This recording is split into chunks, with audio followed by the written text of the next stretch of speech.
podemos tocarlo antes mientras ingresan, porque me gustaría que avancemos en paralelo todos, que no se me quede nadie. Ya, No es muy numeroso el grupo y me gustaría que todo avance en parejo. perfecto. A ver, podemos hablar como es algo rápido. Eh, y yo les voy a compartir enseguida un cuadro para el contexto. Le pido ahí, explique, a ver, diga usted de qué se trata la consulta un poquito mejor. Y mientras usted hace eso, yo voy a ir proyectando un cuadro. Yo voy a buscar un cuadro de la oferta y demanda de maíz, que es el tema de fondo en este momento, por el que aparece La propuesta. la propuesta. El tema de fondo de la propuesta esa es suplir el déficit, el problema de abastecimiento de maíz que hay en este momento. Mm, Y ahorita mismo les voy a demostrar. A ver, ¿puede mencionar la mm. inquietud o de qué se trata la duda que usted hizo, Iris?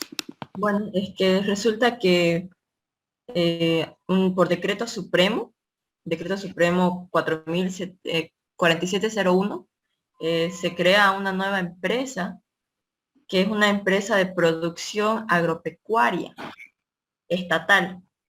Y no sé, tenían unas proyecciones, eh, quieren producir soya, principalmente soya, maíz, trigo y carne bovina. Y bueno, las proyecciones que tienen en un cuadro que presentan, primero tienen unas proyecciones de que su ingreso en 10 años va a crecer en 309%. Algo muy interesante que nos dimos cuenta es que en su proyección de trigo, la proyección para la producción de trigo, este, pensaban ingresar con un rendimiento que es superior, que en sí es el doble del rendimiento cruceño casi, y Ujú. de toda Bolivia. Entonces no sabemos de dónde sacaron ese dato, no hay más información, y casi todos los rendimientos que sacamos, que proyectan para el primer año, porque piensan crecer, son los rendimientos que se presentan en Santa Cruz o rendimientos que no son vistos a nivel departamental y peor a nivel Bolivia. Entonces mi inquietud era si esas proyecciones son realistas y cuál es la necesidad de ingresar, por decir, a un mercado de soya que ya está bastante abastecido. Am, ya, ya. La, el, Estoy compartiendo, es información que eso es lo que nos da vida a nosotros. Nosotros tenemos que estar actualizados en la información y nosotros tenemos ventajas sobre muchas carreras y otros profesionales de ser analíticos. Entonces uno escucha y lo que nosotros hacemos, lo que hay que hacer es contrastar la información. Y la información ahora, jóvenes, está disponible, pero es cuestión de buscar, es cuestión de saber navegar y buscar la información, de saber colocar el título correcto para la búsqueda. Eso ustedes saben, ¿no? E incluso tampoco pueden estar con más ventaja de nosotros, porque a nosotros nos ha tocado de repente el cambio de un rato para otro, pero cuando uno se propone, no hay barrera. Uno se encarga de sortear las barreras. Entonces, cuando vienen estas cosas como la creación de una empresa con millones de dólares, es pertinente la inquietud y hay que ser curioso para, para aprender. Si uno no es curioso, uno no aprende, uno se queda o se queda desinformado o se queda mal informado, una de las dos cosas. Mal informado con una información que puede ser. Y fíjense lo que vamos a ver. Lo que dice, antes de analizar el tema del ingreso y incluso de los rendimientos, acá en el lado derecho de la pantalla que están observando, se ve la proyección de la producción de los cultivos que se señala, el azul, el de la base maíz. Se dice que ya para 2022 se producirían 32.000 toneladas, y así. Y a 2031 esta empresa llegaría a producir 103.000 toneladas. Me voy a centrar solamente en el tema maíz. Memorícense o anótense el número que en 2031 va a producir, digamos, 104.000 toneladas, aumentémosle 105.000 toneladas esta empresa en maíz. Ahora vamos a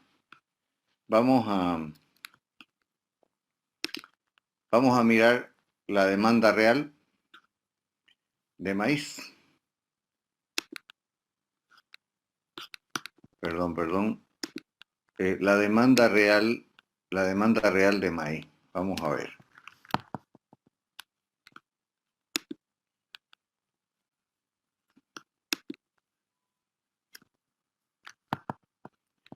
Vamos a ver cuánto es la demanda real de maíz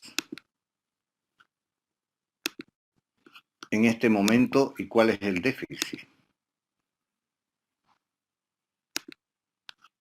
Ahí tienen, si pueden observar, el cuadro dice, y está desde 2005 y está proyectado hasta la cosecha de 2022, para que ustedes conozcan cuánto se produce, cuánto es en el departamento de Santa Cruz, cuánto es en los otros departamentos, Bolivia total, incluso cuando se ha registrado importación legal, no estamos hablando de contrabando, pero para no darle más vuelta, vámonos a la última columna. Dice stock. Y hay algunos negativos y otros positivos. Los negativos son el déficit, jóvenes, que se viene registrando. Esta es información INE contrastada con la información de la FAO y contrastada con información que produce también las instituciones.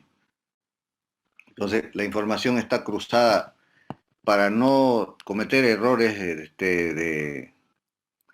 de poner cifras que no corresponden. Si nos fijamos en los últimos, desde el año 2018, el déficit se ha ido incrementando, 154.000 toneladas. Ahí está el cursor, 2018, 2019, y este era el déficit calculado hace 60 días atrás. 60 días atrás se calculaba que este año el déficit iba a ser de 300.000 toneladas. Pero entre donde se produce maíz para consumo de animales, se produce en Santa Cruz en un 70% y un poco más, y luego está en Chuquisaca y Tarija, en todo lo que es el Chaco, donde es extensivo. Se llama maíz amarillo duro, es para consumo de animales. No es para consumo humano directo, claro que alguna gente puede consumir, no tiene ningún problema, pero los que consumimos en choclos, en frangolios, en todo lo que ustedes quieran, en todo lo que es nuestras comidas, nuestra costumbre, son otro tipo de maíces, son maíces de valle, son maíces blandos. Este tipo de maíz que hay acá es el maíz para lo que estamos hablando, que es el 98% de la producción, es maíz duro amarillo. 120.000 hectáreas en el Chaco, de las cuales el 70% por la sequía se perdieron. Salió reportaje entre estos 2 días y pudieron ver que en el Chaco básicamente no hay cosecha. Entonces, vamos a actualizar el cuadro y este cuadro nos va a dar que el déficit pasa de 400.000 toneladas para este año. Para este año. Ese es el conflicto, el problema por el que el gobierno se acelera y decide ingresar Yo creo que ya venían pensando, pero es el problema, digamos, como cuando uno dice es la gota que, que finalmente copa el vaso, ¿no? Ahora, ¿se acuerdan cuánto es lo que va a producir esa empresa en 2031? ¿Quién se acuerda del cuadro en la gráfica que acabamos de mirar? ¿Cuántas toneladas? ¿Cuántas toneladas dijimos que va a producir la empresa que acaba de crear el gobierno en 2031? ¿Cuántas toneladas de maíz? 103. 103.000, dice. 103.000. ¿Ok? Sí, sin actualizar el déficit son 300.000. ¿Qué significa eso? Que hoy el déficit, o sea, este es un déficit nacional. No, o sea, les aclaro, está claro ahí que es la producción de Bolivia, pero este es un déficit nacional. ¿Cómo se resuelve un déficit cuando no tenemos en el país? Hay que importar, ¿no? No nos queda, no hay más. O sea, tenemos que traer de alguna parte del mundo, tenemos que traer. Y la proyección, fíjense, indica que esa empresa recién de aquí a 10 años produciría un tercio de este déficit que se va a ajustar. En realidad, el 25% del déficit, porque el déficit que se va a ajustar en los próximos días son más de 400.000 toneladas. No sé precisar si 420, 30 o por ahí, pero no va a estar muy lejos de eso. Pero significa que recién en 2031 esa empresa llegaría a producir el 25% del déficit que tenemos, de la necesidad que tenemos ahora de importar. Eso por un lado. Entonces, analíticamente yo les hago una pregunta. Eh, ¿Nos resuelve el problema del déficit? Y ahora les doy otra información. Ni siquiera me fijé en el tema en el tema de rendimientos. No vi el tema de rendimientos del maíz, cuánto le colocan ni de ninguno de los cultivos, pero sucede lo siguiente en el maíz. Las semillas que nosotros tenemos ya no se producen en el mundo, son semillas obsoletas de maíz. ¿Por qué es lo que va disminuyendo la producción de maíz en nuestro medio y el déficit va creciendo? Va disminuyendo porque sencillamente eh, los productores, los productores, yo les he dicho en otra materia y ahora igual, es como cualquier negocio la actividad agropecuaria. Si me dedico a ser transportista, eh, persigo un retorno a mi inversión y un ingreso para mantenerme o mantener a mi familia y para conseguir los bienes que necesito para tener un hogar digno. Con cualquier actividad es eso. Y por lo tanto, si el maíz no es rentable en las condiciones actuales, la gente va dejando de cultivar maíz. ¿Por qué no sentíamos el problema que tenemos ahora de déficit y de amenaza con que cualquier rato el precio del pollo se dispare a precios incalculables? Es inminente lo que les estoy diciendo, porque no está entrando la cantidad de maíz que debería entrar y se nos va a agotar el maíz y entonces las granjas, o mejor dicho, sin que se agote, pero ya cuando no hay lo suficiente el precio se sube demasiado. Eh, la gente va dejando de cultivar maíz porque no es atractivo. ¿Por qué no es atractivo el maíz? Las variedades son obsoletas. Es como que las semillas. La tecnología en la agricultura y en todos los sectores ahora es dinámica, igual que lo que nosotros manejamos los celulares o los vehículos. ¿Saben cuánto es el rendimiento de maíz en nuestro medio al año 2021? 2,65 toneladas. Y está ahí en el INE los datos. ¿Cuánto es en Argentina? 8,33 toneladas. Entonces, para empezar, si quisiéramos competir, salir a competir con maíz, nada más que maíz puro, estamos lejos. de competir. Entonces, ¿de dónde hemos estado cubriendo este déficit, por ejemplo, de 154.000 2018, 383.000 toneladas 2019, casi 200.000 en 2020 y así sucesivamente? De Argentina, por supuesto. Y no son importaciones regulares, es contrabando, joven. Claro, si tiene un rendimiento de 8 contra poco más de 2,5 que tenemos nosotros, obviamente a ellos producir una tonelada les cuesta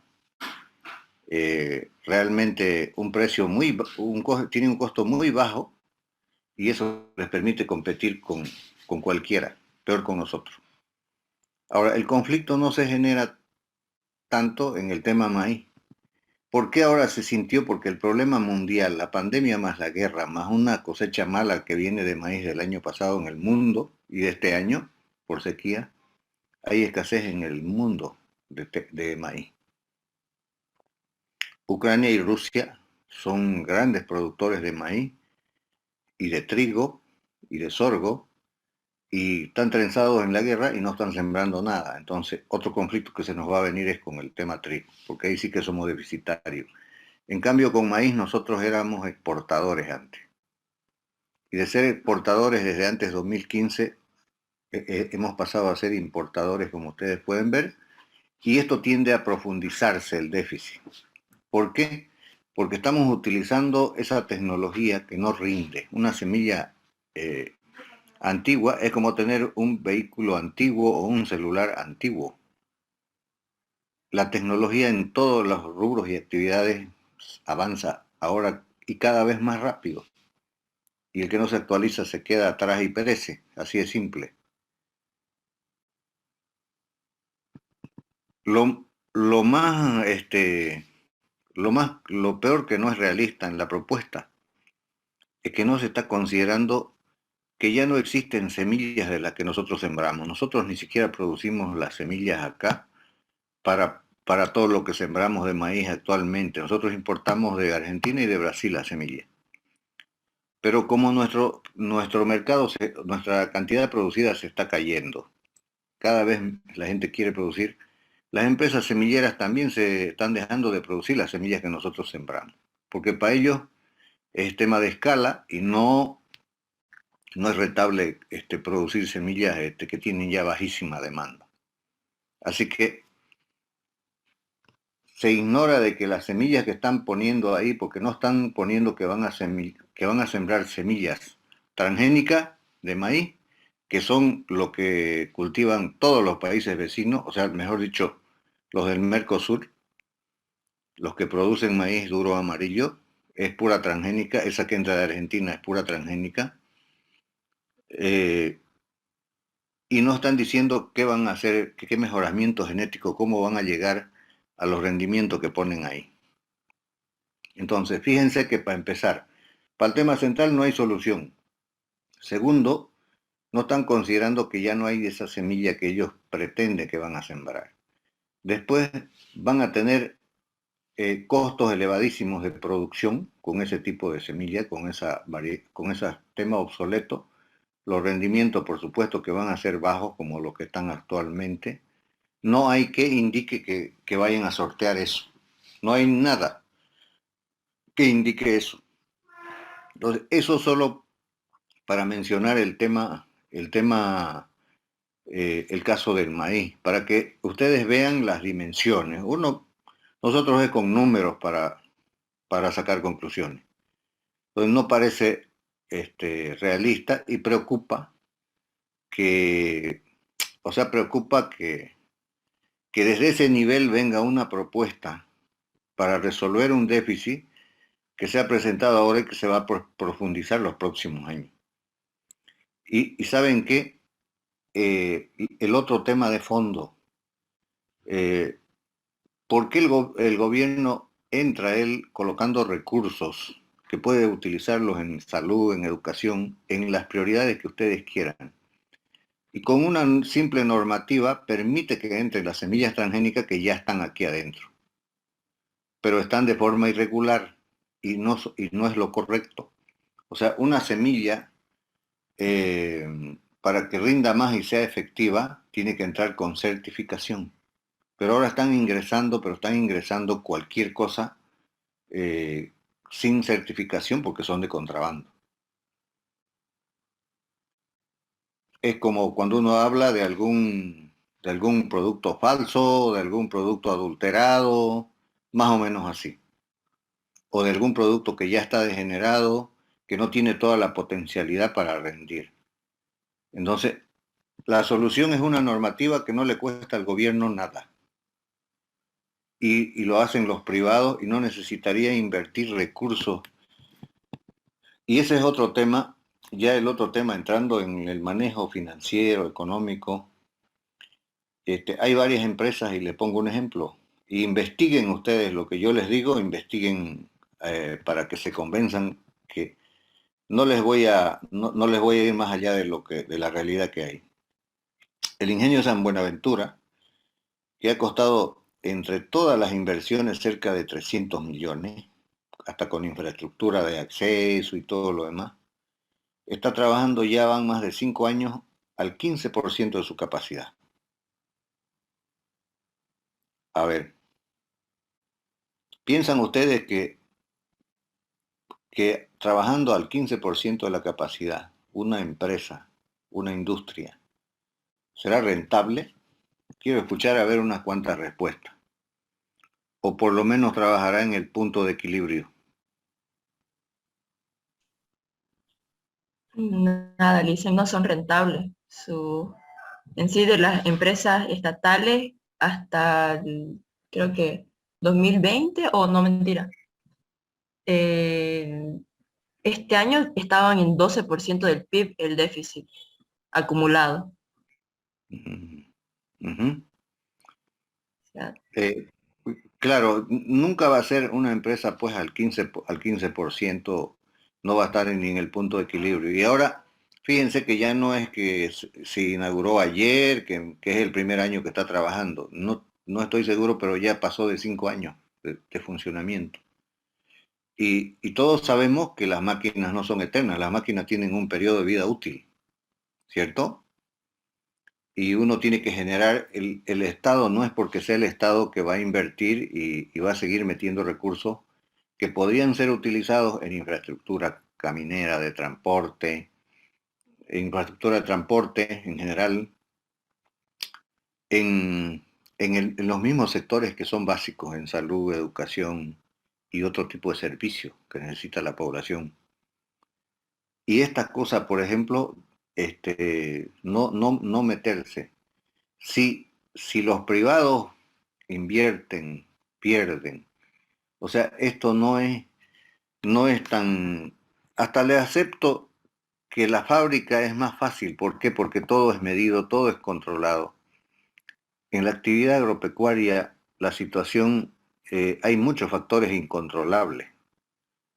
En una fábrica yo no me preocupo por el clima, me preocuparé si viene como en Estados Unidos algún tornado o alguna cosa que venga y se levante el techo, me afecta a una industria, pero en nuestro medio, digamos, en una industria como el ingenio, como algunas otras plantas que hay, o sea, cualquier industria, no, el clima no nos preocupa mucho, no es un problema, pero en estas actividades sí el clima es un factor importante.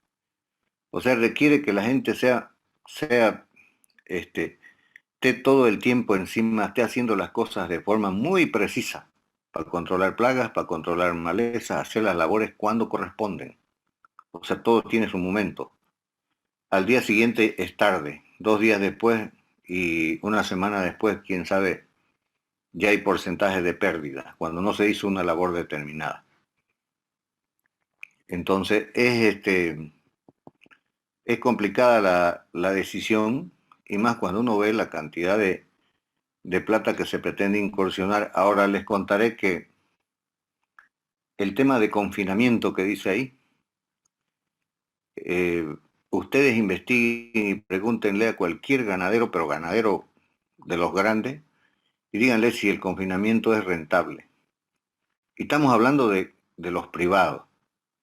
¿Y cómo será para el sector público que que tiene normas rígidas, que van a ser funcionarios públicos, que hay una serie de normativas que tienen que cumplir.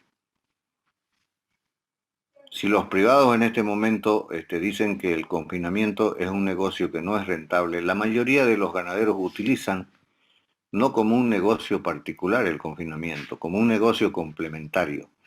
Yo soy criador de ganado y, y puedo agarrar y hacer un confinamiento que es meter a un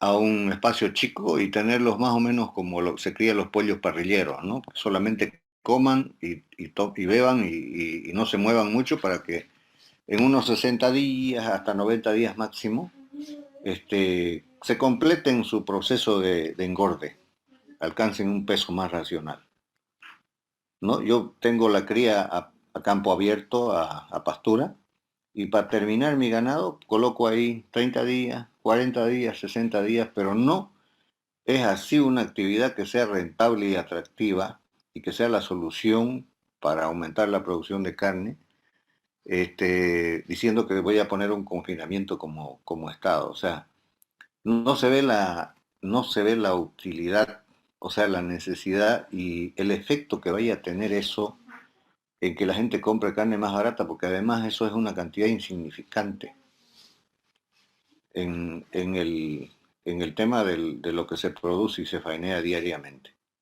lo que se va a poner.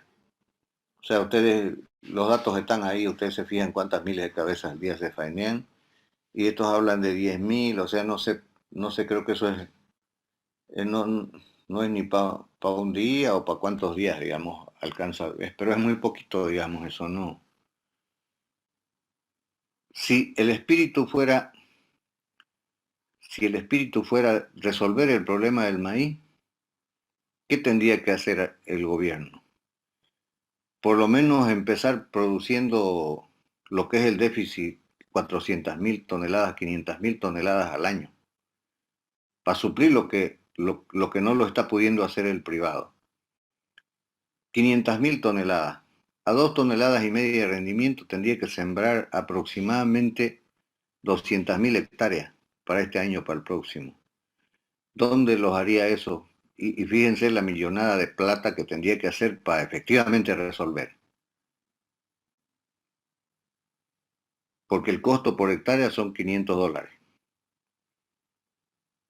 O sea, tendríamos $100 millones tranquilamente que hacer inversión para buscar cómo resolver, siempre que no haya sequía, siempre que todo esté bajo control, en base a los datos que hay. Ahí nomás podemos dejar, no sé si hay alguna pregunta o otra curiosidad para no seguir con el tema, pero si hay alguna pregunta, si alguna curiosidad más, si podemos. Pues, una última pregunta es en cuanto a estos datos de la demanda, ¿dónde los podría hallar? Porque el INE te ofrece lo que es la oferta, pero así como está por esta estadística de maíz, ¿dónde podría encontrarla? Eh, esto lo, esto pues lo trabaja la CAO con los sectores, los equipos técnicos. Ya, Eh, ya, ya. y le explico cómo es el detalle, digamos, los datos. Se producen como 20 millones de pollos, o sea, es exactamente cuantificado, porque hay la producción de pollito bebé, es preciso la cantidad de ponedoras que hay, la cantidad de cerdo. Y en cada fórmula se le dice uno al alimento que comen las gallinas, los pollos o las gallinas o las vacas, las fórmulas son distintas, o los cerdos. Y en cada fórmula hay un porcentaje de cada componente. Hay un porcentaje de soya, hay un porcentaje de sorgo, hay un porcentaje de maíz y de otras cosas. Y por lo tanto, de ahí es lo que sale el, el consumo. Ujú. Por eso dice avicultura, ganadería, porcicultura. Los cálculos son técnicos, se producen por mes tantos millones de pollo, al año tantos millones de pollo, y por lo tanto se sabe que un pollo al día come por decirle, 200 gramos de alimento, por darles un dato. Y ese pollo está 40 días, vamos a suponer. En los 40 días, ¿cuántos kilos consume? Digamos, de los 2 gramos, de los 200 gramos de comida al día, suponiendo que fuera eso, por decirle fijo, hay un porcentaje mínimo que sí o sí tiene que ser maíz, si no, el rendimiento no se alcanza el rendimiento esperado y termina en pérdida. Digamos que fuera el 25%. Eso quiere decir que se come todos los días 50 gramos de maíz. Y de ahí es donde vienen estos cálculos. Ya, ya, ya. De ahí es donde vienen esos cálculos. O sea, no es tan fácil encontrar la demanda. O sea, Sí. cada fórmula, cada tipo de alimento tiene su fórmula, su composición. No, perdón, no todos necesitan la misma cantidad de maíz, ¿no? Las vacas o los cerdos necesitan más de uno, de un producto, más de otro, pero al final es una composición de todo.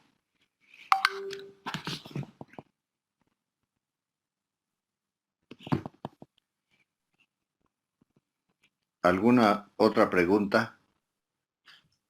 Por mi parte era eso, Lisen. Muchísimas gracias.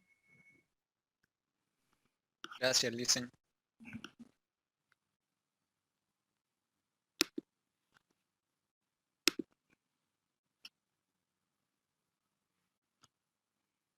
A ver, ¿quiénes me deben su trabajo? Porque tengo 3 temas solamente. Se nos va a ir el tiempo.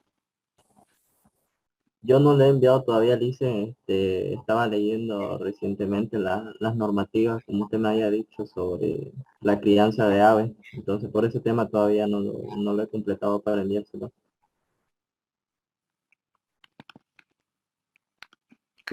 La crianza de aves. Sí, Envíenmelo lo antes que pueda. Sí, sí. Hemos estado comentando sobre el tema. sí, Lice. Continuaremos avanzando en el tema, a ver, ojalá que podamos ahora llegar casi hasta el final. Me imagino que ya le han dado no solo una leída, sino una repasada, unas 2 repasadas adicionales, porque hay que entender bien, es un tema fundamental. Reiterarles nuevamente que el tema del estudio de mercado es lo que me determina el proyecto prácticamente. Bajo nuestro enfoque de que lo principal es el mercado. Que el enfoque más exitoso o que tiene menos probabilidad de fracaso es un enfoque basado en el mercado. Habíamos visto solo el 4.1 y analizamos algunos de los temas de ustedes, en los que ya están avanzando.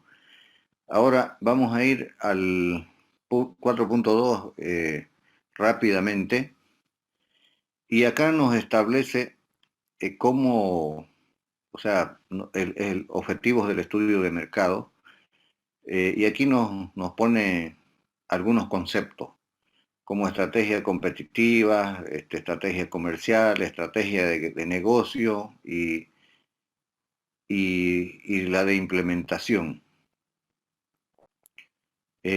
¿Por qué se le pone el nombre, o sea, el nombre a estos temas o a estas etapas de estrategia?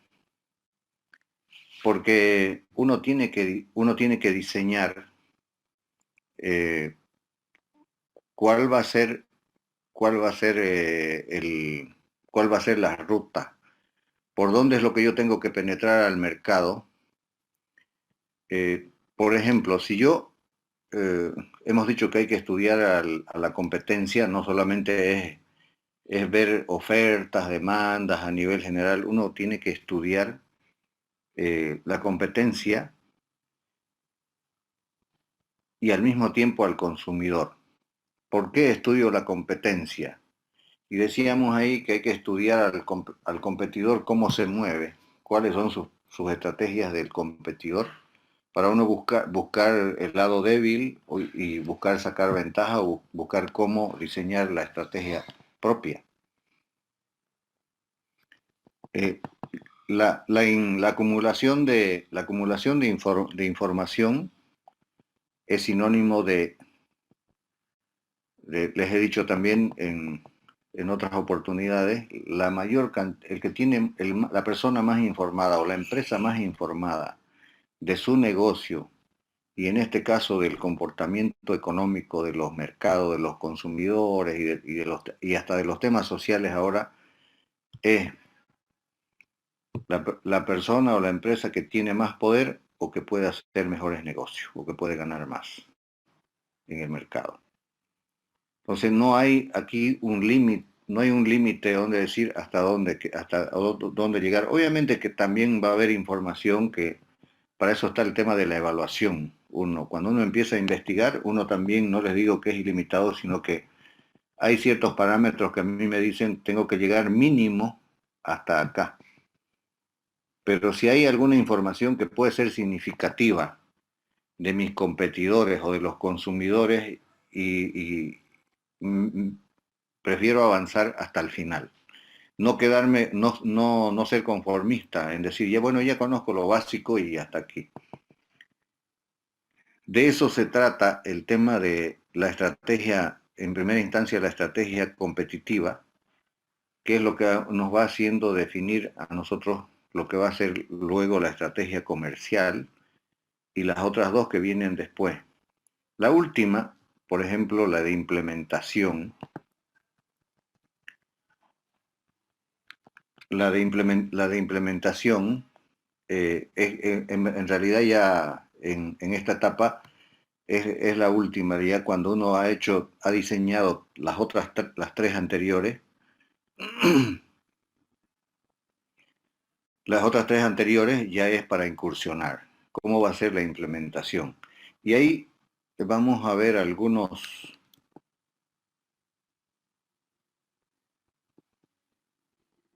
temas, por ejemplo, en esta parte, algunos conceptos que hay la estrategia promocional que suele ser una estrategia de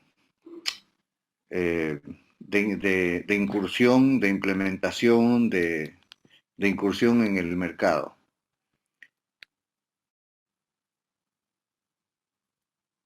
De incursión en el mercado que uno utiliza diferentes alternativas. Hay diferentes alternativas para penetrar en el mercado. Por ejemplo, adelantándonos un poquito ahí, puedo ir yo una estrategia promocional con el precio, o sea, tengo que trabajar mucho en el tema de mis costos,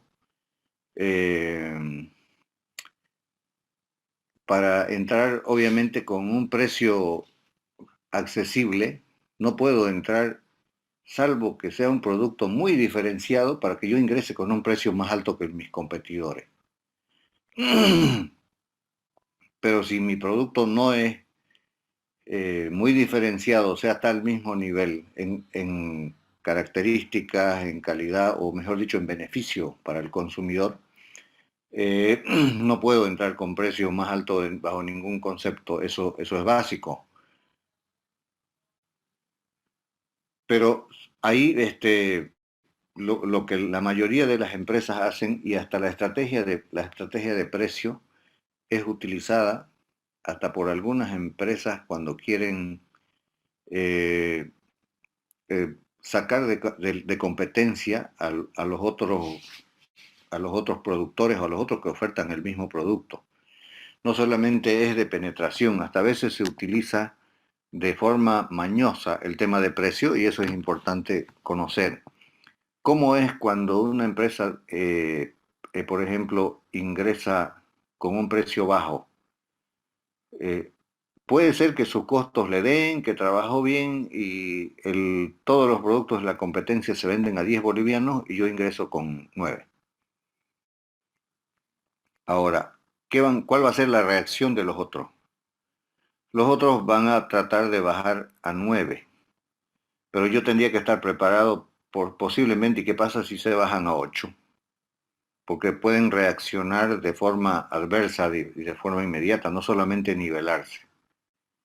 De repente les permite su margen o de repente no les permite, pero hay etapas en las que hasta hay que resistir un periodo de pérdida en este sentido. Es muy frecuente que cuando hay empresas que están creciendo, que tienen bastante espalda financiera, espalda económica, eh, trabajan en el punto de equilibrio e incluso pierden. Digamos que el punto de equilibrio fuera 7.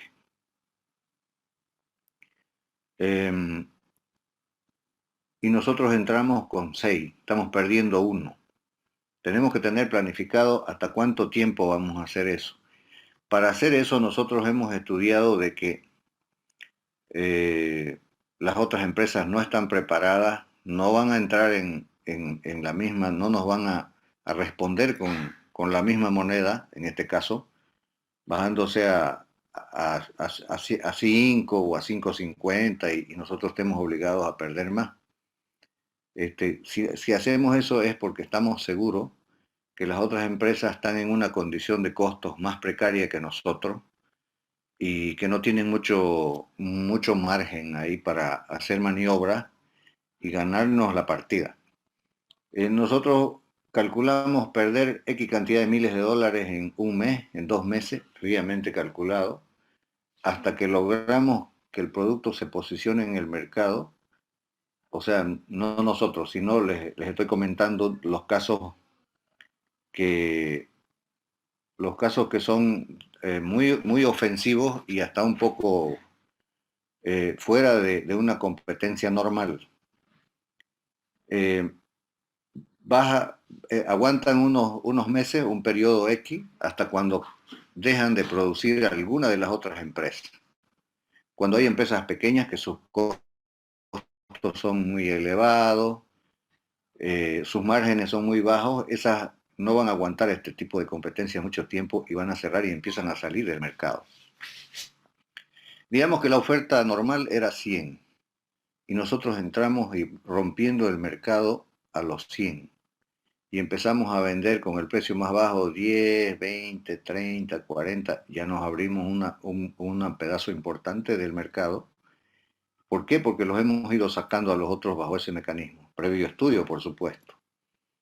Y a partir de ahí, cuando hacen estas maniobras, lo que hacen es volver a un precio que me permite recuperar lo de atrás.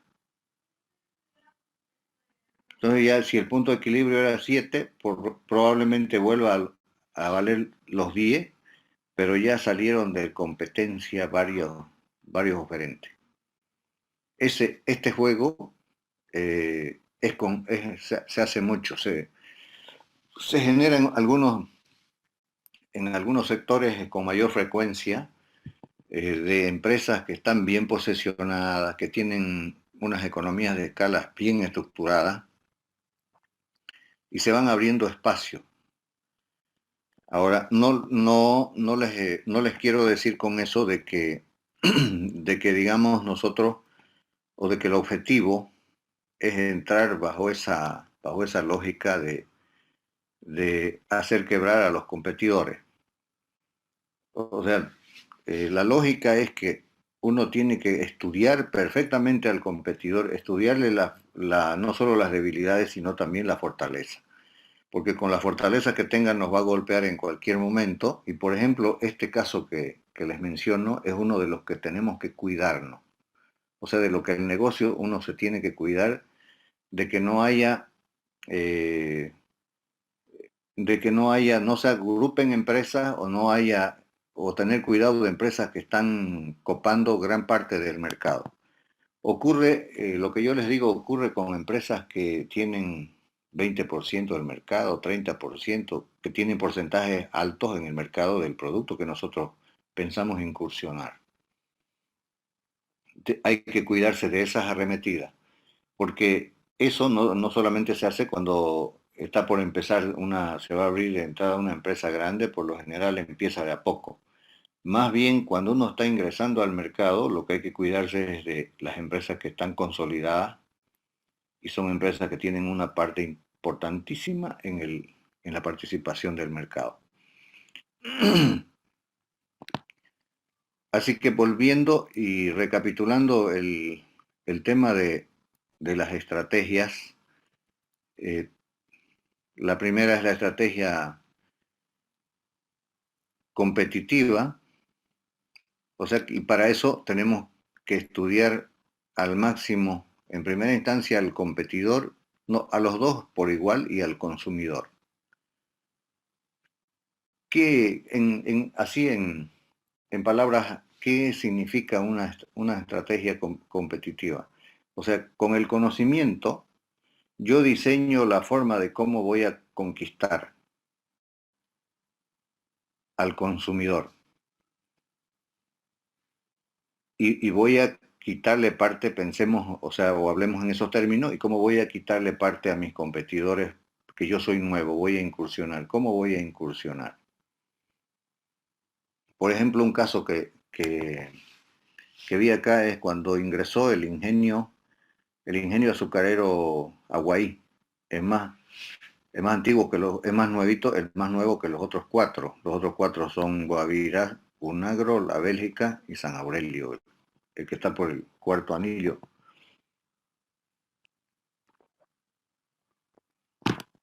Fíjense, esos cuatro estaban, estaban abasteciendo todo el mercado y entra uno nuevo. Entonces él estudió el producto del uno, que le daba, en realidad el producto es ahí, no es tan fácil diferenciar entre el azúcar del uno y el azúcar del otro, todas endulzan. Algunas personas dicen que prefieren esta porque creen que endulza más o no sé si será verdad, pero bueno. Y, y ahí empezó con el precio. Cuando ingresó vendió más bajo y le aumentó azúcar, o sea, aumentarle, en vez de 1 kilo, ponerle 100, 200 gramos más y poner el mismo precio que los otros, es lo mismo que bajar el precio.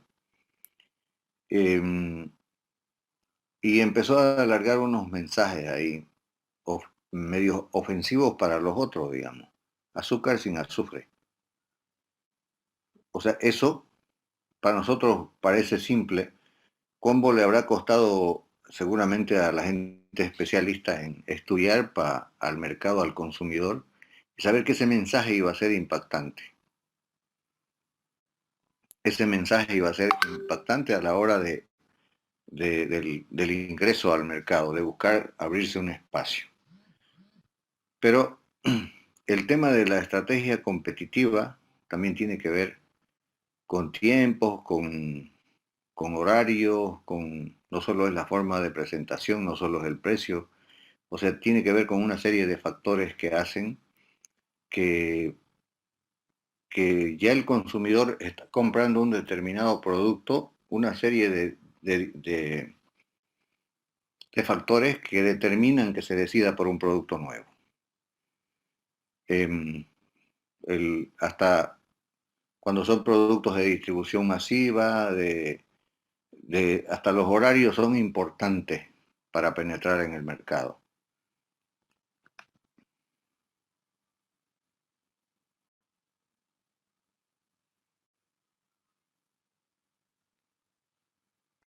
Dice, ¿qué pasó con ese ingenio? No dijo. No, con el ingenio les acabo de decir que cómo entró al mercado, la misma bolsa decía que o sea, valía 5 pesos en el súper o en el mercado la bolsa, que estábamos acostumbrados nosotros a comprar a 4 tipos de azúcar de los otros ingenios y copaban todo el mercado. Y le decía que él le puso un mensaje encima que decía azúcar sin azufre. Ese fue uno de sus mensajes. Y el otro fue que empezó vendiendo más barato que el resto. Tuvo que bajar el precio. Tuvieron que moverse los otros para no perder tanto cliente. Pero del 100% de la torta del mercado, que estaba dividido en, digamos, no es partes iguales, pero supongamos 25% para un ingenio, 25, entró el otro y se agarró el 20, y ya a partir de ahí la distribución queda entre 5, que si fuera igual, fuera 20, 20, 20. Pero la forma de cómo se hizo el espacio, eh, lo único que hizo fue ponerle, creo que 1.200 gramos en vez de 1.000, y vender a 5 pesos, como si fuera nomás un kilo. En otras palabras, eso fue jugar con el precio, vender más barato. No sé si lo sigue haciendo hasta ahora, si es que o viene ya de un kilo, o regularizó después de que ya tiene su torta en el mercado, ¿no? Su parte en la distribución del mercado. Y el otro fue el mensaje que decía ahí que era sin azufre. ¿Y quién nos habíamos puesto a pensar que se utiliza azufre para la elaboración del azúcar? Al decir azúcar sin azufre, está llamando la atención de la gente, y aunque no sepamos en qué nos hace daño el azufre, uno dice, ¿y por qué le puso eso? Debe ser porque es algo malo, tiene esta otra, y empiezo a comprar la nueva, que dice que no tiene azufre. Se supone que las otras tienen. O sea, una maniobra marquetera que uno ya cuando ve parece sencillo, pero eso ha de haber costado estudio en la población, el estudio de mercado al consumidor, y también encontró eso estudiando a los competidores, en este caso, a los que estaban de dueños del mercado. Eso es lo que les quería decir, que así penetró el quinto ingenio cuando los otros eran dueños, los otros 4 eran dueños del mercado. No sé si está claro. Sí, no más preguntaba, pensé que finalmente había cerrado porque los otros No, no. bajaron el precio y le atacaron, digamos. No, los otros tuvieron que bajar precios, tuvieron que hacer una serie, y en realidad en el precio tuvieron que nivelarse todos. Pero no sé si sigue manteniendo eso sin azufre, o creo que lo tuvo una temporada y después retiró nomás ese de sin azufre. Pero es un mensaje subliminal que ya, prefiero comprarla sin azufre, el azufre debe hacer mal, o si investigo capaz que me doy cuenta que sí hace malo. Entonces era un mensaje que claro, a los otros no les cayó muy bien de entrada, porque era una competencia media forzadita. Pero eso fue, y ahora abastecen los 5. Y profe, una vez la CBN creo que empezó a bajar sus precios casi hasta llegar a precio de equilibrio, creo. Cuando Heineken vino a Bolivia y quería hacer su planta y instalarse, no sé si sabe algo sobre esa historia. Sí, sí, es lo que mencionaba, que son estrategias que se manejan, algunas para controlar su mercado, como ese caso. Y otras veces son más agresivas, porque si, por ejemplo, ustedes todos somos productores, vamos a suponer que ustedes todos son una empresa que produce chocolate, y yo también. Me roban la información, o se dan cuenta que mis costos de mí están altos, que mi estructura no está muy eficiente en el tema de manejar costos, y tengo alguna debilidad tal vez que puede ser vulnerable en el tema de la calidad. Y si ustedes están en una estrategia de expansión, no van a dudar en plantarle una estrategia para liquidar. Eso todos los días se ve. Y se ve también en algunos rubros agropecuarios. No voy a decir cuáles, pero se da esa situación. Pero eso se da, les decía hace un momento atrás, cuando hay productores grandes que tienen un alto porcentaje de participación en el mercado.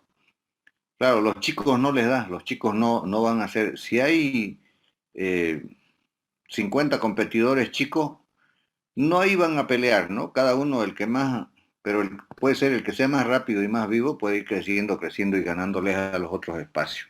Y a los que se muevan más lentos se van cayendo.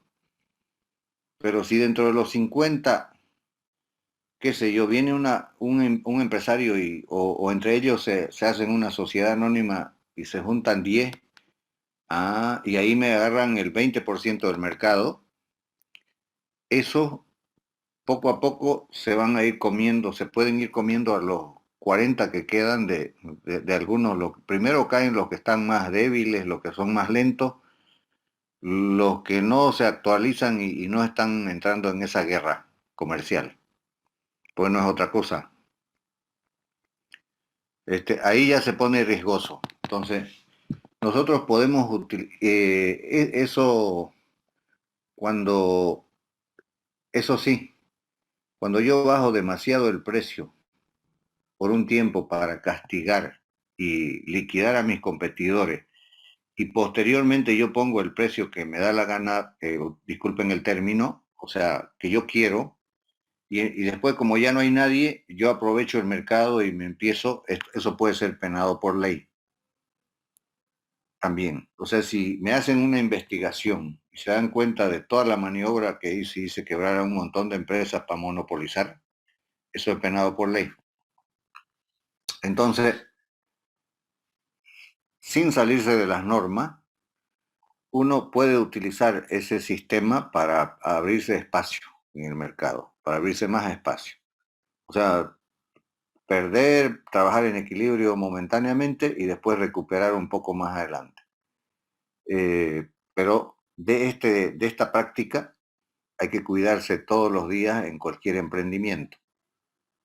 En cualquier emprendimiento hay que tener cuidado porque van entrando, esto es dinámico, la gente va entrando y va saliendo de los negocios. Entrando, saliendo, es una dinámica, no es anormal escuchar que hoy día se cierra una empresa, pero a veces sale lo que se cierra, pero no las que se abren, no se publica tanto. Cuando uno ve que se cierra una empresa, uno de repente revisa en los registros y en ese día se aperturaron 10 empresas. Es una dinámica. Pero ya digamos en una guerra entre sectores o entre grupos es más, eh, es, es riesgoso. Si uno va a ir con esta estrategia de abrirse espacio y eso va a significar que se cierren empresas, no tiene que hacer con mucha táctica, mucho cuidado de que no se dé cuenta la autoridad de empresa. El término no recuerdo qué se llama, pero claro, es práctica monopolística o algo así. O tiene también otro, no, o tiene otro nombre. Cuando yo agarro y empiezo a perder plata, durante 6 meses perdí plata, pero se cerraron mis competidores y después me quedé dueño del mercado. O me quedé con un alto porcentaje y de ahí yo, como yo soy el que no, por más que no tenga el 100%, pero yo ya pongo precios. Si yo tengo más de la mitad del mercado, es posible que ya yo influya en el resto y yo ponga los precios que yo quiera. Y van a ganar los otros, pero yo voy a recuperar lo que perdí en la etapa donde hice la guerra para que caigan varios competidores. Así que ahí como conclusión,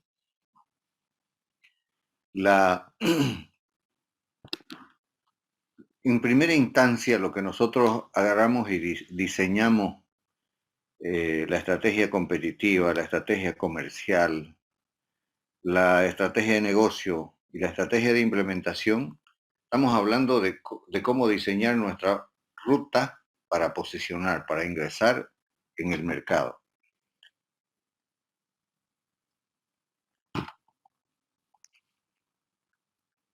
Vamos a hablar, por ejemplo, de la agencia, los temas que tenemos de la agencia aduanera, que sí tiene competencia, pero también va a tener productos novedosos, productos modernos.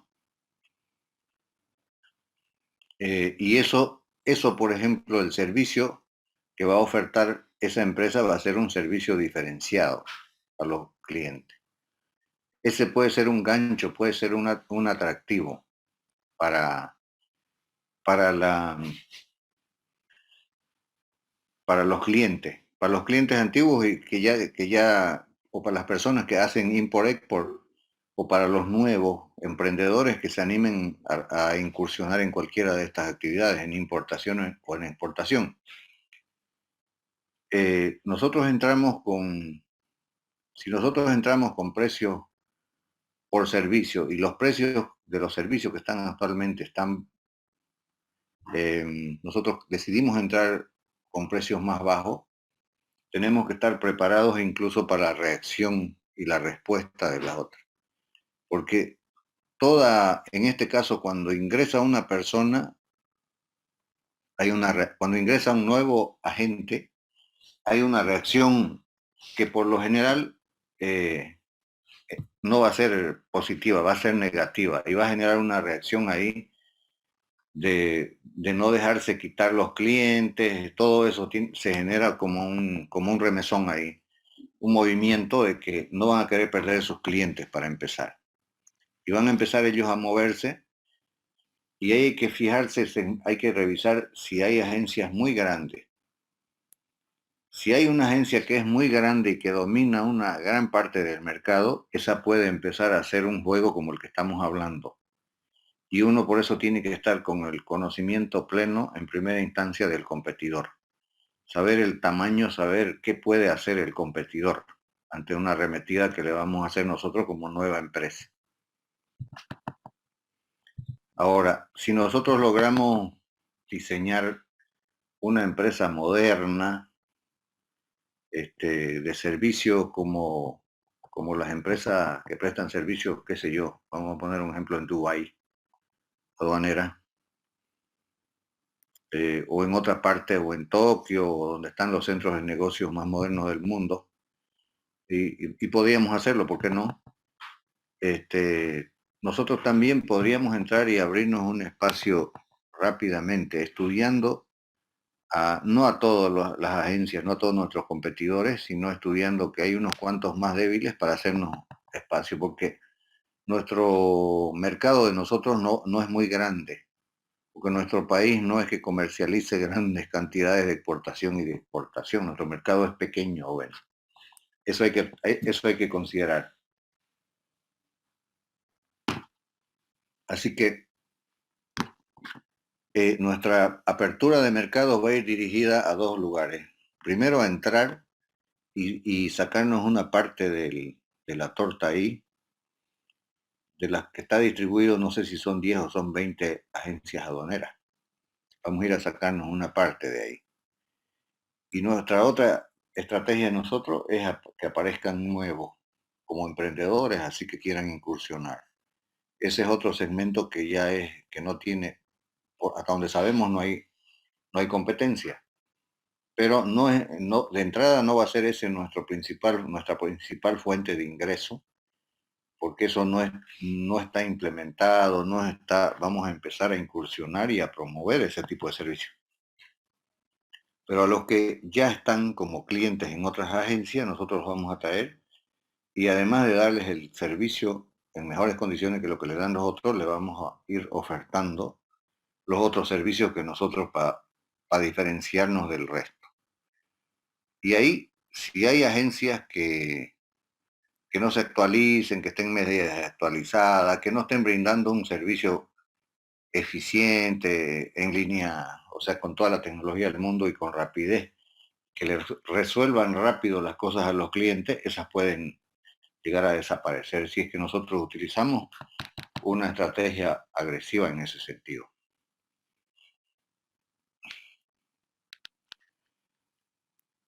¿Alguna pregunta? Esa estrategia, pero no estaría en contra de las normas, ¿no? Porque no estaríamos...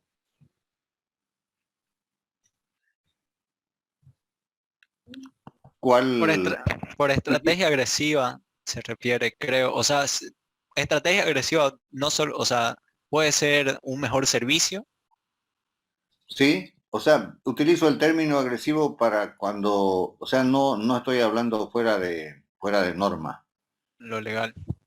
fuera de salirme de lo legal, porque eso sí hay que tener mucho cuidado. Si yo entro, por ejemplo, con, con calidad de servicio al mismo precio, pero vamos a utilizar algunos ejemplos. Yo busco una agencia aduanera y un trámite me cobra 1.000 bolivianos, pero el tiempo que me dan las respuestas, digamos que son 2 días. Y además, por ahí tengo que ir a la misma oficina o tengo que hacer cosas, tengo que moverme o tengo yo que hacer. Y aparecen ustedes y me han resuelto el problema en un día y yo tengo que movilizarme menos. Me mandan las cosas a mi casa, me envían las cosas a mi casa.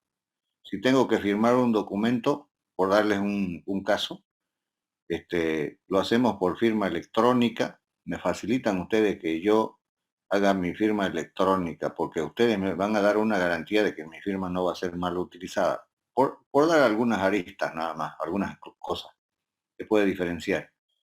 Me cuesta lo mismo, pero ustedes ya yo desde mi casa o desde mi oficina resolvemos el problema.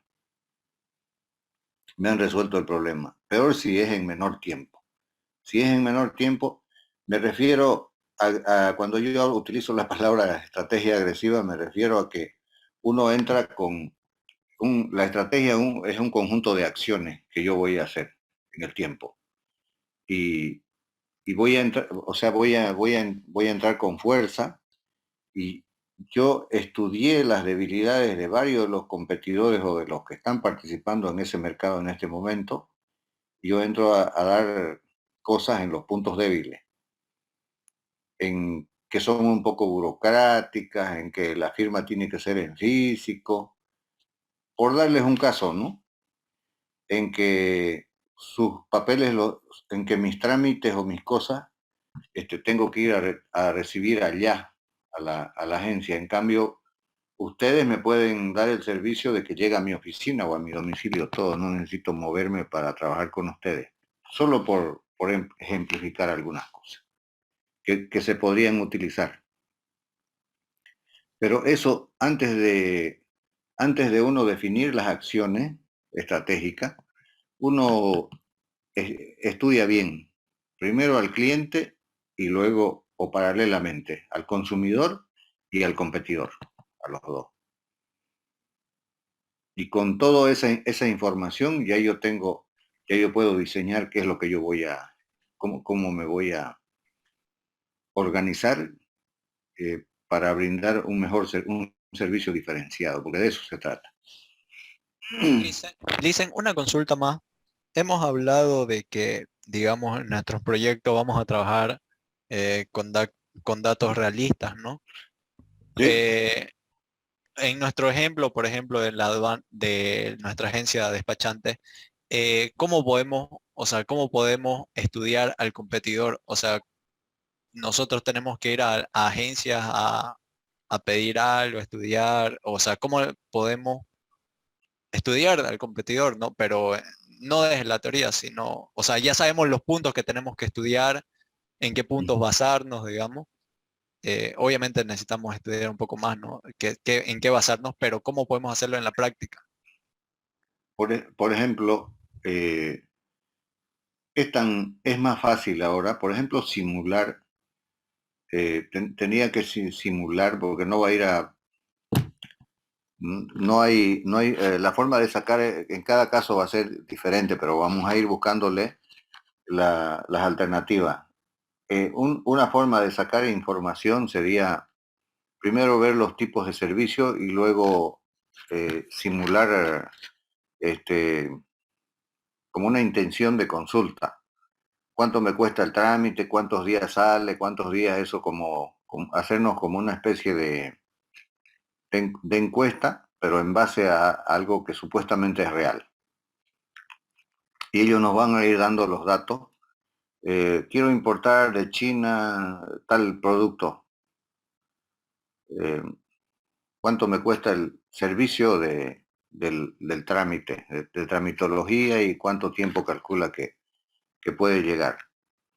Y eso es sencillo, y entonces ellos nos van a hacer una especie de proforma, como ir a consultar los precios de una máquina, porque cuando nos toque en el caso de los juegos, vamos a tener que tener proforma de la cotización de los juegos que tienen para hacer cosas reales, porque si no, no tenemos cosas reales. Y ahí vamos a tener los tiempos, vamos a tener los tipos de servicios que dan, y nosotros tenemos que evaluar y sacar puntuación de la información, por ejemplo, el tipo de atención que le dan a uno. Hasta puede ser electrónico o pueden ir en algunos casos a algunas agencias.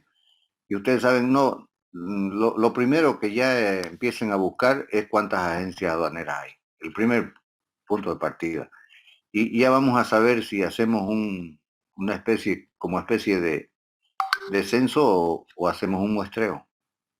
Empezamos a utilizar las herramientas que corresponden, ¿no? Las herramientas estadísticas que corresponden. Si son una cantidad enorme de agencias, obviamente lo ideal sería conocer a todingas, pero vamos a ver. Pero consigamos eso para empezar. Y ir conociendo y ir viendo las especialidades, la diversidad, a ver de qué tipo de agencias hay, a ver si son especialistas en algunas cosas, otras más que en otras. Pero no es tan amplio el tema de los servicios, eso casi. Yo creo que la mayoría hacen lo mismo, ¿no? Prestan los mismos servicios todas. Entonces, para ustedes ya, partamos ya de la cantidad que hay y bajando toda la información disponible. Si tienen página y si están los servicios ahí, empezamos a ver la cantidad de servicios que prestan, a ver si son los mismos todas, si no son. Ya hay información que podríamos ir trabajando. ¿Les parece? Perfecto, Lisen. Muchas gracias. Vamos buscando, vamos ya bajando eso para empezar. Luego, lista de importadores y lista de exportadores necesitamos. Y para eso hay memorias. En la CAINCO creo que hay lista de importadores, en la biblioteca, o no sé si tiene digital, y lista de exportadores tiene la CADE. Entonces, veamos la lista y la lista están a veces por productos o por empresas y por productos. Y ahí vemos la cantidad y ya vemos cómo hacemos cómo hacemos nuestra estrategia para conseguir información de lo que necesitan los, los importadores y los exportadores en el tema de agencia aduanera, en los servicios de agencias aduaneras, en este caso. Gracias, Lisen. Vamos a empezar por ese punto.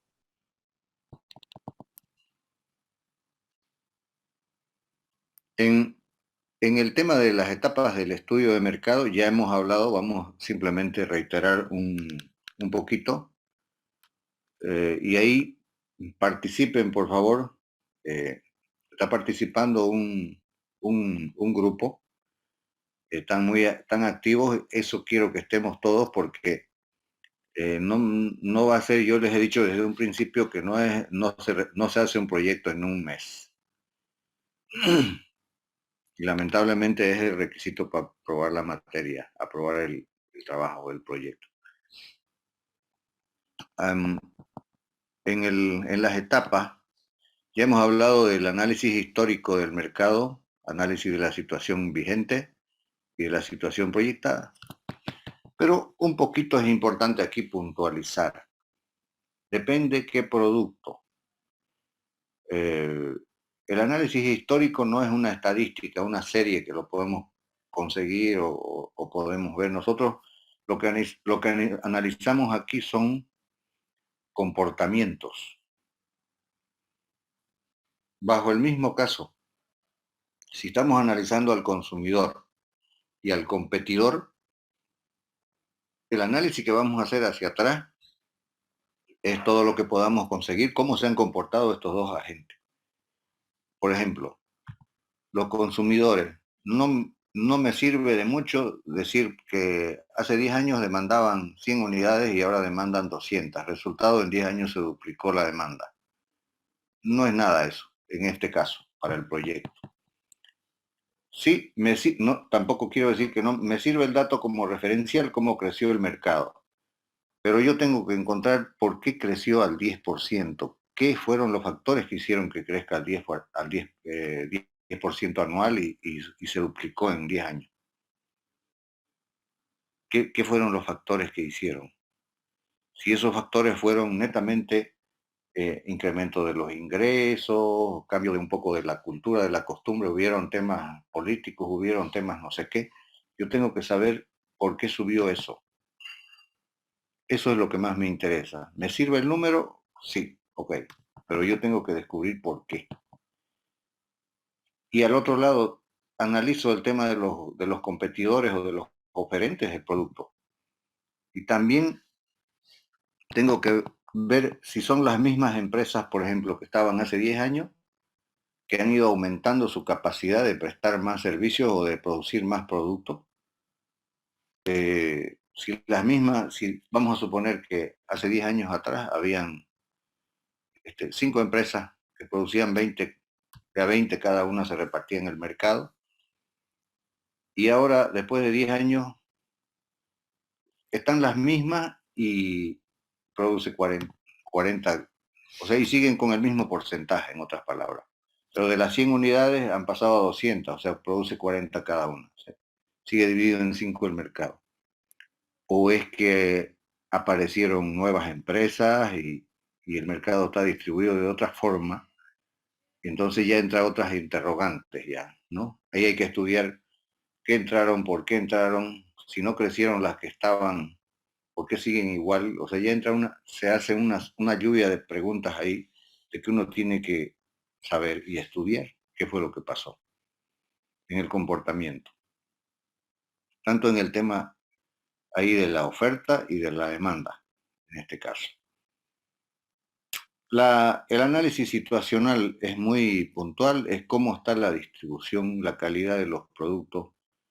O sea, en todo momento tenemos que ver si los productos han ido variando, no han ido variando, y ver en este momento cómo está, y obviamente el tema de la proyección, que sí o sí tenemos los tres. Igual el tema para proyectar un número X de aquí a 10 años, como hemos visto las proyecciones en el proyecto, en la creación de la empresa, uno tiene que tener sustento para hacer la proyección. Muy simple, yo puedo agarrar y decir, si la población boliviana va a crecer 2% anual de aquí a los próximos 10 años, ok, la demanda de tal producto de consumo o lo que sea va a subir 2% anual. ¿Qué factores le tendría que empezar a sumar ahí? A ese simple análisis muy básico de decir que la demanda de un producto va a ser igual al crecimiento vegetativo de la población, digamos. Ya le empiezo a complicar, no a complicar, sino a sumarle ya cosas para hacer esa proyección que sea más precisa y más fina. A ver, ¿será que el poder adquisitivo se va a mantener? Para empezar, si el primer punto de partida, considerando que la demanda de un producto se va a mantener igual al crecimiento vegetativo, o sea, va a subir 2% anual, eso es considerando, suponiendo también que el poder adquisitivo de la gente se va a mantener y que va a poder comprar lo mismo. Y los que vienen después van a comprar lo mismo que lo que están comprando ahora. Fíjense. Seguimos en la parte básica. Y luego le vamos sumando otras cosas, otros elementos, para ir buscando la perfección que nunca vamos a llegar. O sea, va a ser difícil que lleguemos al 100%, pero aproximarnos lo máximo que podamos. Y ahí vienen otras cosas. Y empieza uno a qué producto es, es un producto que tiene bastantes sustitutos, que no tiene sustitutos. Es un producto que se puede consumir de forma ilimitada, no hay ningún producto casi que sea de forma ilimitada. Hay productos que uno, por más que suba su ingreso, uno no puede seguir incrementando las compras, o sea, incrementando el consumo. Hay varios productos que, por más que uno se incremente hasta donde el nivel de ingreso, la cantidad consumida va a tener un límite. No se puede. Y hay otros que, más bien, si sube el ingreso, va subiendo el ingreso, se van cambiando por otro. Eso por el lado del ingreso. Por el lado de las costumbres, de la cultura, por el lado del tema social, ahora es muy importante, les decía también, pueden incursionar productos nuevos, productos sustitutos, complementarios, en fin. Hay una serie de variables que uno tiene que incorporar a la hora de hacer una proyección de la demanda o un análisis de la situación proyectada en términos de oferta y en términos de demanda. La parte de esta solo estamos hablando de la parte de demanda, no de la oferta, de que para hacer una proyección de la demanda.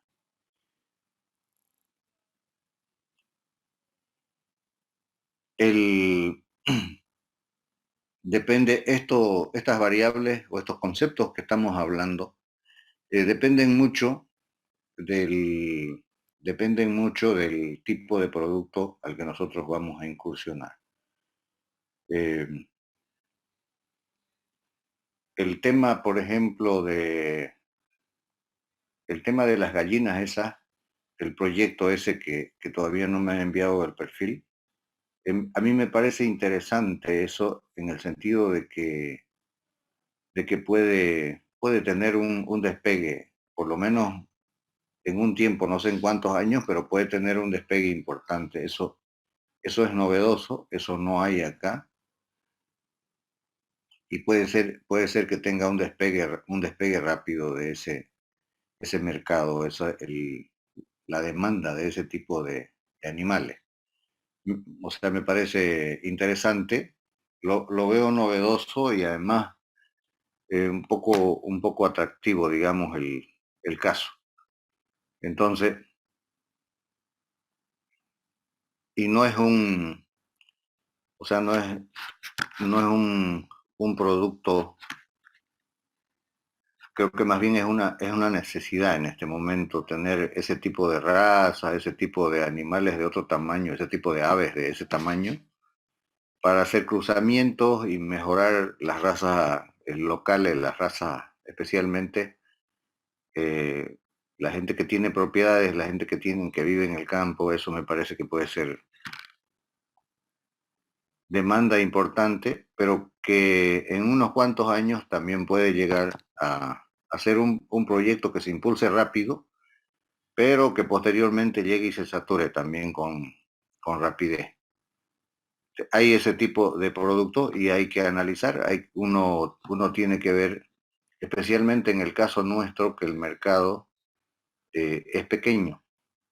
Si comparo los 3 proyectos que tengo, que tengo en mente, o que ya, el otro es el tema de los juegos, así como está planteando esos juegos novedosos, acá no hay, pero en los países vecinos sí hay.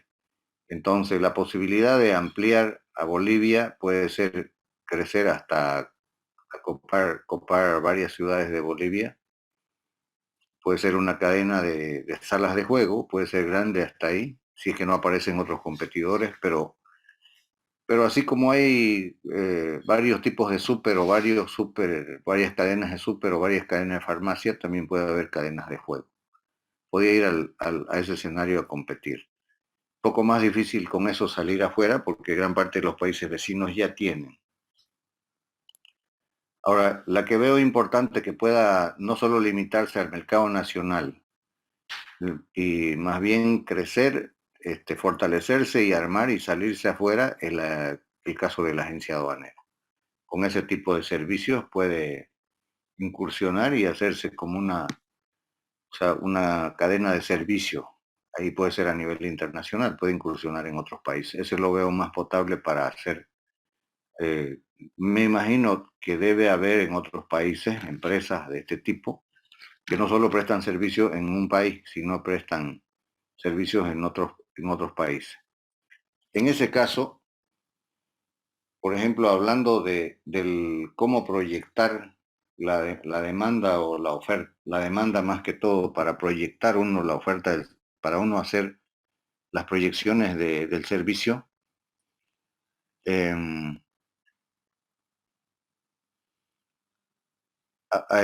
habría que ver hay que ver en primera instancia cómo ha evolucionado la demanda de servicio en nuestro medio, en la parte decíamos en la parte en los últimos años, o sea, la cantidad de empresas. Ya veremos cómo vamos a hacer esa evaluación, los tipos de servicios que se han ido ofertando y que se han ido demandando, y justamente por el tema de la capacidad del mercado que tenemos, cómo es que va a evolucionar de aquí en adelante.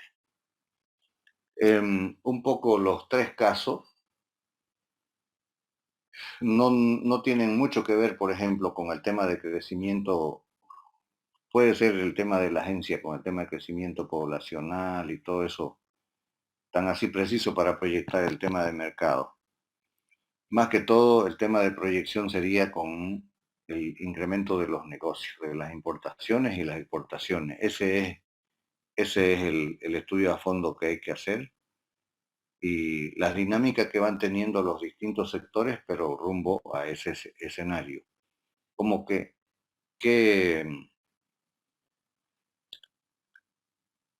cómo van a ir las exportaciones de aquí adelante, qué productos se prevé o se están proyectando que se van a incrementar las exportaciones de qué productos de aquí para el futuro, para hacer un análisis de la situación de las proyecciones de la oferta, mejor dicho, de la demanda del servicio.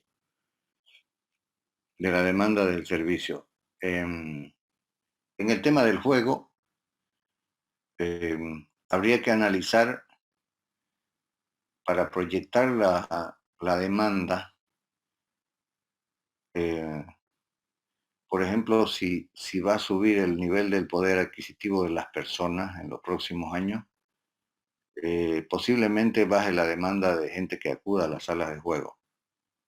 Porque decía el dueño del proyecto que es para nivel de ingresos bajos, porque la gente que no tiene recursos para comprarse los juegos y tener en su casa. Entonces, si nosotros descubrimos que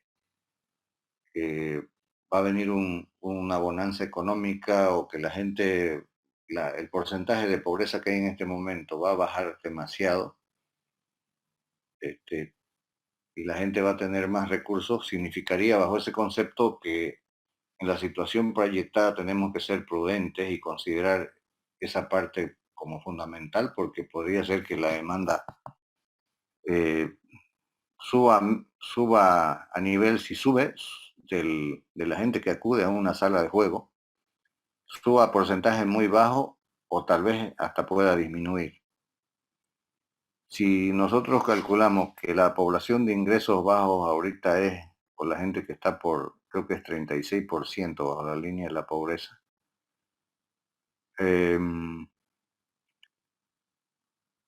y en nuestro estudio sale que al día vamos a tener 30 jóvenes, pero que de aquí a 5 años va a pasar algo grandísimo, y el PIB per cápita, en vez de ser 13, nos va a ir a 5 o a 6.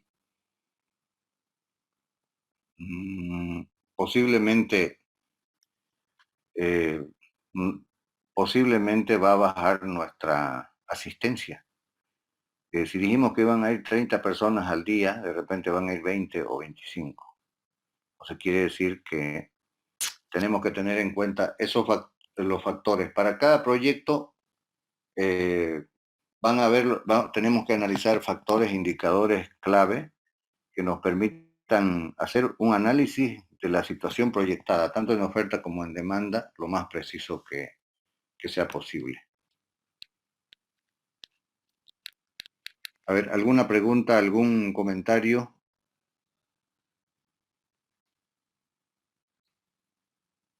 Ese submercado, stakeholders, ¿a qué hace referencia, profe?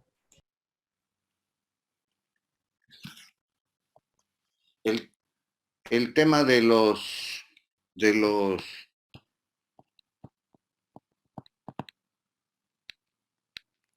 no le estaba escuchando, no le escucho, algo pasa con La parte donde dice submercados y stakeholders, ¿a qué hace referencia?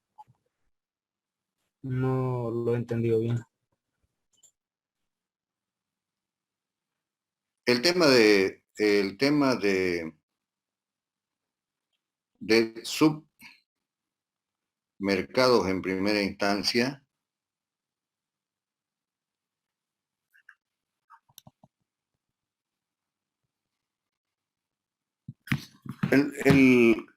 Dentro del mercado, el mercado uno define o sea, el mercado es un todo y ahí adentro tenemos varias etapas. Por ejemplo, cuando uno va a analizar, el mercado está compuesto por la oferta y la demanda y uno tiene en el estado de la oferta, por ejemplo, uno tiene los productores, hablemos de un producto importado o de un industrial, en este caso el importador, o el industrial en nuestro medio es el primer proveedor dentro de nuestro país o dentro de nuestra cadena, y ahí hay como un mercado entre los grandes oferentes, y luego puede venir los mayoristas y luego los detallistas.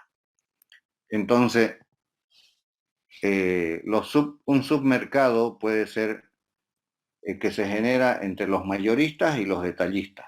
No estamos hablando todavía del consumidor. No estamos hablando directamente del consumidor, sino estamos hablando de parte de los eslabones de la cadena que se generan. Especialmente los submercados se presentan cuando hay más cadenas largas.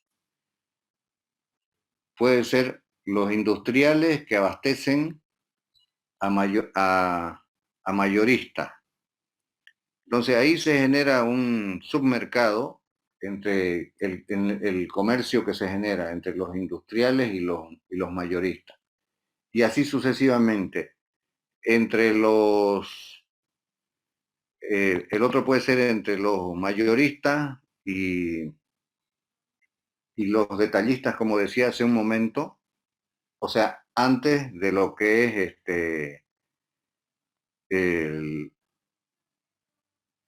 antes de lo que es el consumidor.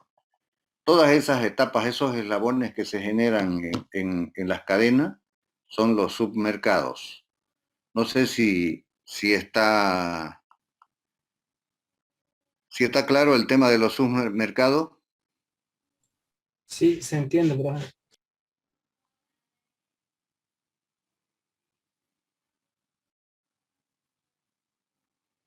Igual, el otro concepto era los stakeholders, ¿cierto? Esa era la otra pregunta. Sí, sí.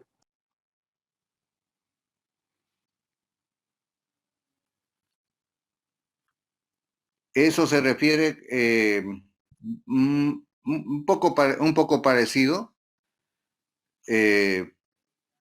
pero ya son los tipos, o sea, los tipos de organizaciones que participan en las distintas cadenas.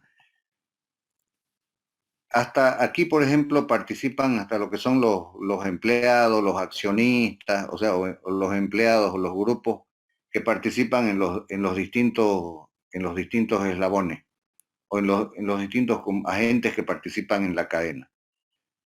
O sea, los stakeholders ya son los grupos de personas que están, sea en las compañías, en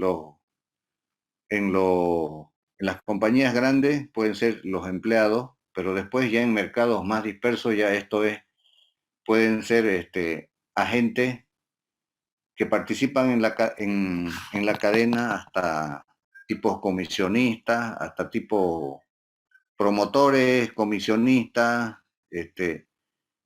no necesariamente que compran y venden directamente. O están dentro de las empresas grandes o son como promotores o comisionistas. A ese tipo de agentes se refiere.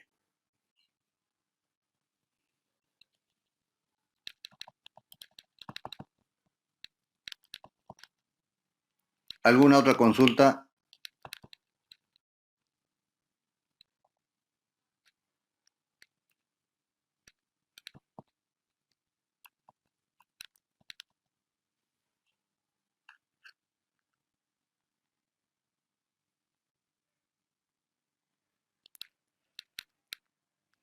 Dentro de las estrategias comerciales, la que más funciona, o sea, la que más utiliza todo el mundo, es la estrategia de precios. ¿Se han dado cuenta ustedes que cuando hay venta de vehículo o cuando hay venta, aunque sea de una polera, por ejemplo, uno va a cualquier parte y ve en un lugar donde están los productos con su precio, le ponen una polera 99 bolivianos? A ver, ¿por qué creen que es eso?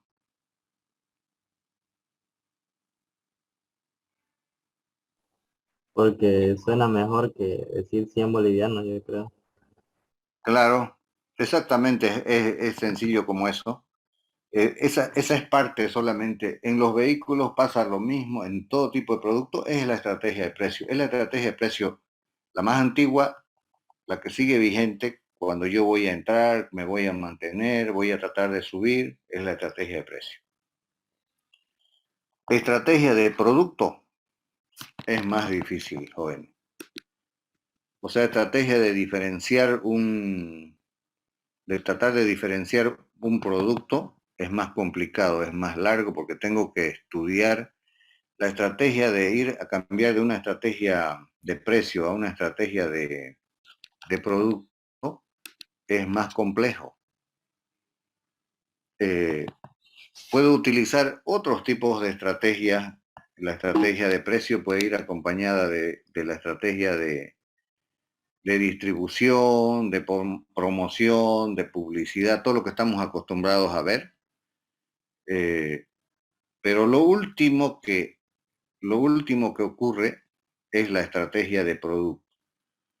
Porque hacer una estrategia de producto, salvo como el ejemplo, o sea, tendría yo que hacer un producto diferenciado y eso tiene su costo, ¿no? No es sencillo.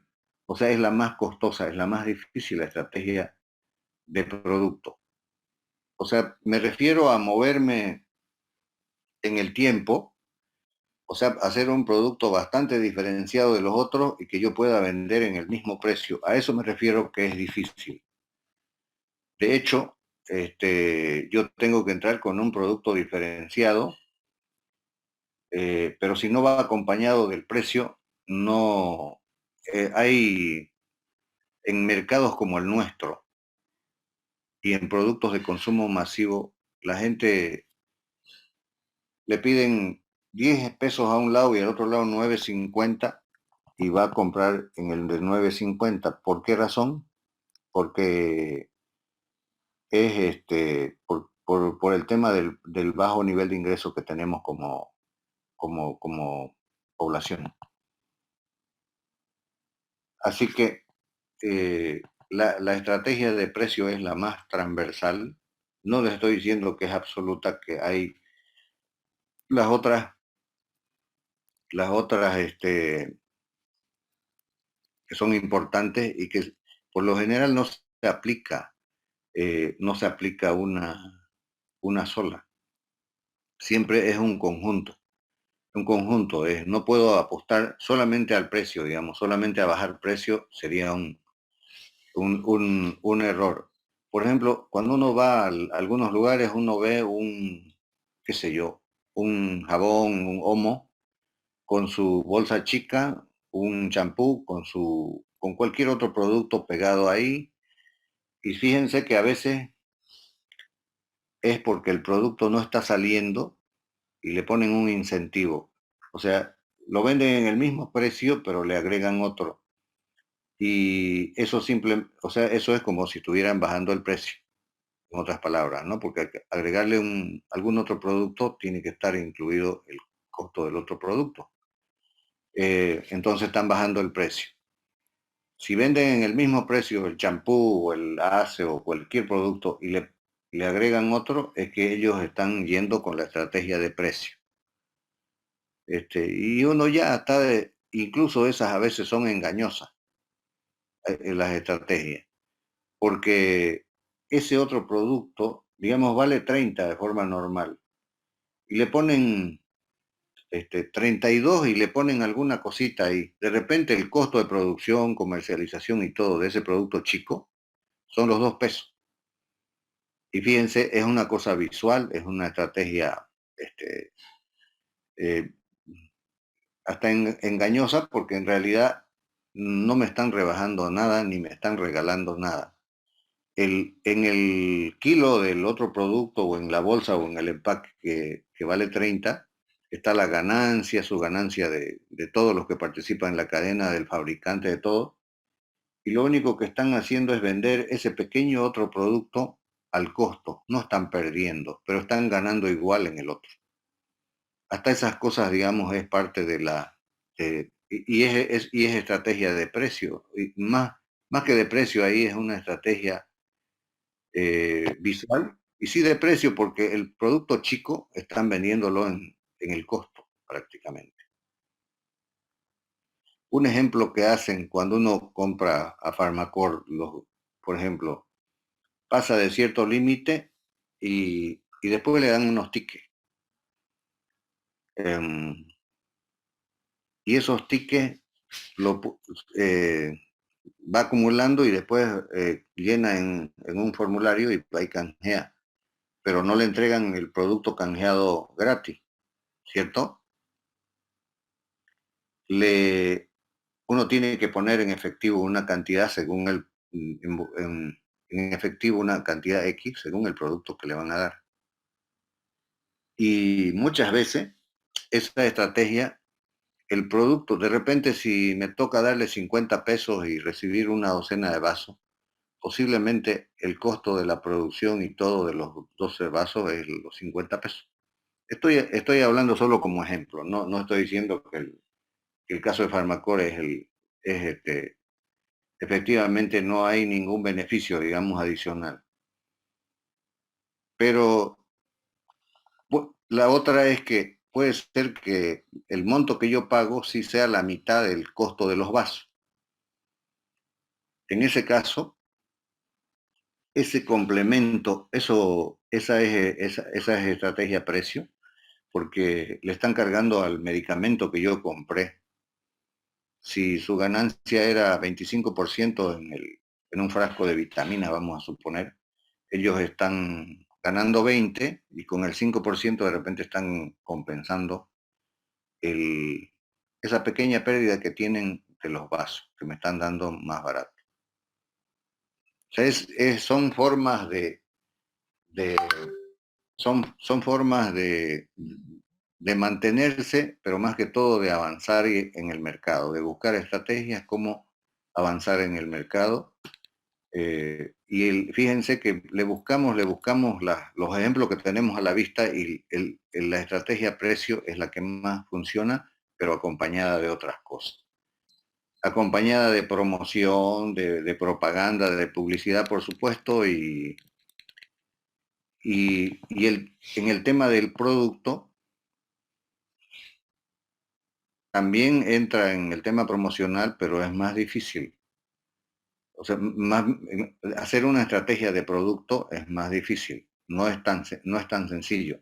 La estrategia de precio yo me puedo mover hoy día, mañana, podemos decidir de un rato a otro, porque para eso uno maneja todo en tiempo real, cuáles son sus costos. Bajemos 10 centavos, bajamos 10 centavos, porque sabemos que tenemos un margen, pero no podemos cambiar el producto de un rato para otro. A eso me refiero, que la estrategia de producto es más difícil, es menos flexible de implementar. Al inicio agarramos y entramos con una estrategia y con un producto X, con características, y aplanamos el mercado, pero en corto tiempo no podemos seguir variando, eso tiene sus plazos, depende del tipo. A eso es lo que quiero llegar, que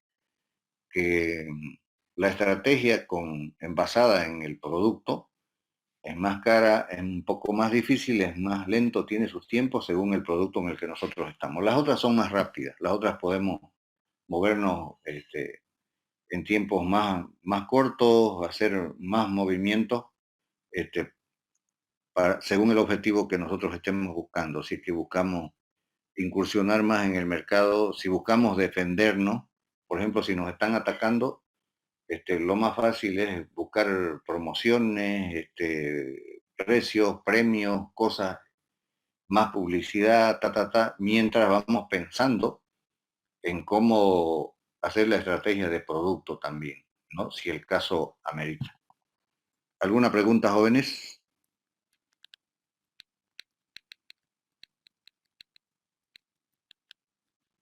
No, dicen, está Ok, quedando claro. para no cansarse mucho,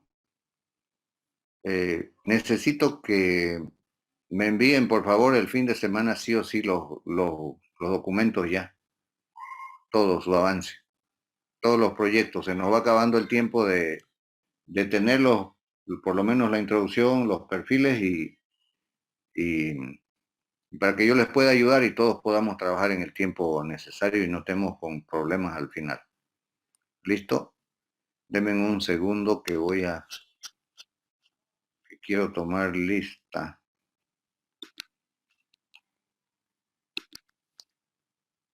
Está José Eduardo, Presente, dicen. Augusto Aranda, ¿se retiró? Vino una clase o dos y no volvió más.